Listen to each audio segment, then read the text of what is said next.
Laminectomy is the surgical removal of part of the vertebral bone, called the lamina.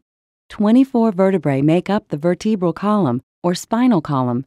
Each vertebra has 2 laminae fused together to form the roof of the spinal canal. The laminae protect the spinal cord in the neck and back regions. In the lower back, where the spinal cord ends, the laminae protect the large bundle of nerve roots called the cauda equina, as well as the nerve roots exiting the spine. Nerve root compression can be caused by bony spurs from arthritis, a herniated disc compressing the nerve root, or less commonly, a bony tumor of the vertebra.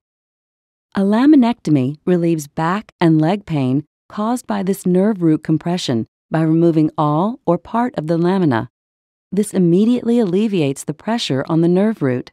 If a herniated disc is present, your doctor will often perform a discectomy, which directly removes the source of the compression. A laminectomy can be done on a vertebrae in the lower back, called the lumbar vertebrae, or those in the neck region, called cervical vertebrae.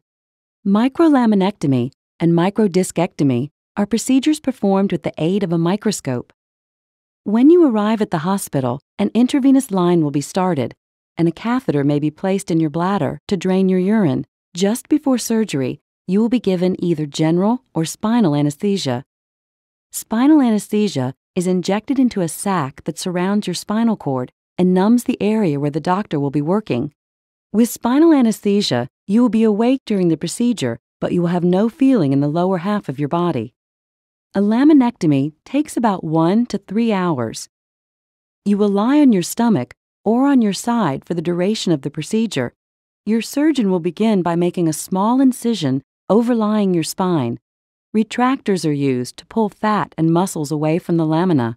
Using a special bone drill, your surgeon will cut away the lamina in order to see into the spinal canal and locate the source of the nerve compression.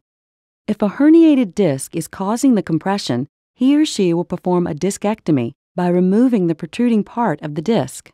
To complete the procedure, the deep tissues and incision in your back will be closed with stitches. After your surgery, you will be taken to the recovery room for monitoring. The nursing staff will regularly check vital signs and the strength of the leg on the side of your surgery to be sure the nerve has not been severely injured. You will be encouraged to get up and walk as soon as you feel comfortable.